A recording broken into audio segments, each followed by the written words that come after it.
Kembali di Kompasnya, Saudara. Gubernur nonaktif Papua Lukas NMB tidak menghadiri sidang pemeriksaan saksi. Tim penasihat hukum menyebutkan kondisi NMB yang masih sakit tidak memungkinkan kehadirannya di ruang sidang. Kondisi Lukas NMB disebut menurun jelang persidangan lanjutan kasus dugaan suap dan gratifikasi. Penasihat hukum Lukas NMB, Oce Kaligis, menyebutkan NMB dibawa ke RSPAD Gatot Subroto untuk menjalani perawatan pada minggu lalu. NMB didakwa menerima suap senilai 46 miliar rupiah dan dugaan gratifikasi senilai 1 miliar rupiah saat menjabat sebagai Gubernur Papua.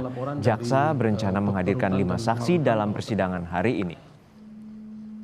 Lalu bagaimana jalannya persidangan tanpa kehadiran terdakwa Lukas NMB? Kita tanyakan langsung pada jurnalis Kompas TV, Rangga Indrayana di Pengadilan Tipikor, Jakarta. Rangga, hari ini terdakwa NMB dinyatakan sakit dari penasihat hukumnya. Lalu persidangan akan ditunda berapa lama dan hari apa akan dilanjutkan?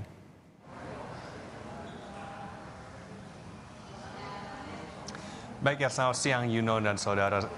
Rencananya sidang ini akan dibantarkan dari tanggal 16 hingga 31 Juli 2023 karena kondisi NMB yang dinilai tidak memungkinkan untuk hadir dalam ruang persidangan.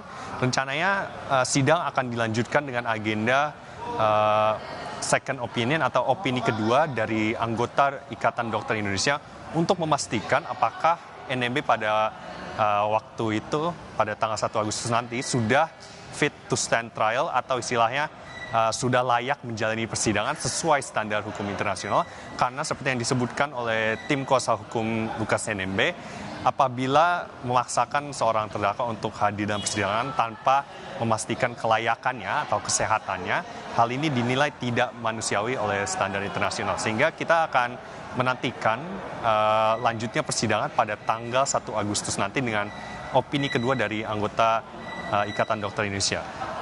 Padahal pada hari ini sebetulnya sudah dihadirkan sejumlah saksi, tepatnya 5 saksi yang dihadirkan dari Papua untuk memberikan keterangan mengenai dakwaan Lukas NMB yang dinilai menerima suap senilai 46 miliar rupiah dan gratifikasi senilai 1 miliar rupiah. Sehingga tentunya kami masih akan menantikan bagaimana lanjutnya persidangan sesudah second opinion atau opini kedua ini diberikan untuk memastikan apakah Lukas NMB bisa hadir dalam persidangan sesudah masa pembantaran dari tanggal 16 hingga 31 Juli.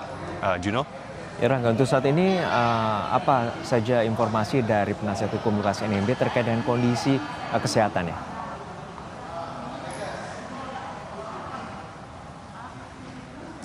Baik ya Juno dan saudara, untuk kondisi Lukas NMB sendiri, menurut tim kuasa hukum Lukas NMB, ia selama 2 hari ini kondisinya menurun, kondisi kesehatannya menurun, dan mengalami sejumlah gejala seperti pusing, mual, dan juga kondisi lainnya yang konsisten dengan gejala penyakit ginjal kronis.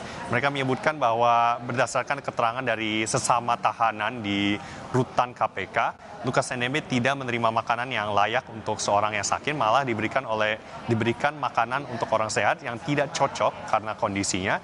Sehingga mereka dari tim kuasa hukumnya juga menilai bahwa hal ini merupakan perlakuan yang tidak layak bagi Lukas NMB karena kondisinya yang memerlukan perawatan khusus. Untuk informasi selengkapnya, berikut adalah keterangan lengkap dari tim kuasa hukum Lukas NMB. Nah, itu pun kita melalui acara yang sangat berbelit-belit. Akhirnya kan dokter bilang mesti dirawat di rumah sakit, tetapi JPU tetap mau kasih pulang sama dia. Dokter nggak biarkan, dokter kan lebih tahu. Akhirnya dengan prosedur yang berbelit jam 1 malam setuju untuk dirawat. Sampai sekarang masih tidur, masih diinfus ya. Ya, diinfus ya. Sudah pasti nggak bisa dilanjutkan, not fit to stand trial. Ya, kedepannya waktu katakanlah kasus sebelumnya yang saya alami, itu ada putusan bahwa diobati sampai sembuh, itu aja. Jadi nggak itu musuh. Karena itu undang-undang undang-undang secara internasional, seseorang yang sakit harus dihargai, dia punya human right untuk itu berobat sampai sembuh. Itu. Baik ya, demikian keterangan dari tim kuasa hukum Lukas NMB. Seperti yang sudah disebutkan, Lukas NMB dinilai tidak layak untuk menjalankan persidangan. Dan mereka juga menyebutkan bahwa Lukas NMB tidak bisa hadir bahkan secara daring karena kondisi kognitifnya di mana ia kurang responsif terhadap pertanyaan-pertanyaan seperti yang dilaporkan oleh salah satu anggota tim kuasa hukumnya yakni Petrus Balapetiono, sehingga secara daring dalam kurun waktu 2 minggu depan ini juga tidak memungkinkan, sehingga kami harus menanti hingga tanggal 1 Agustus nanti di mana seorang dokter dari Ikatan Dokter Indonesia akan memberikan analisanya mengenai kondisi Lukas NMB, apakah ia akan layak untuk menjalankan persidangan lanjutan. Juno? Nantikan bagaimana upaya dari pihak pengadilan untuk menanti dari keputusan dokter menilai kesehatan dari Lukas NMB 2 minggu ke depan, dan nantinya dugaan suap maupun gratifikasi dengan terdakwa Lukas NMB akan dilanjutkan dalam persidangan berikutnya. Terima kasih rekan Rangga Indrayana dari Pengadilan Tipikor Jakarta.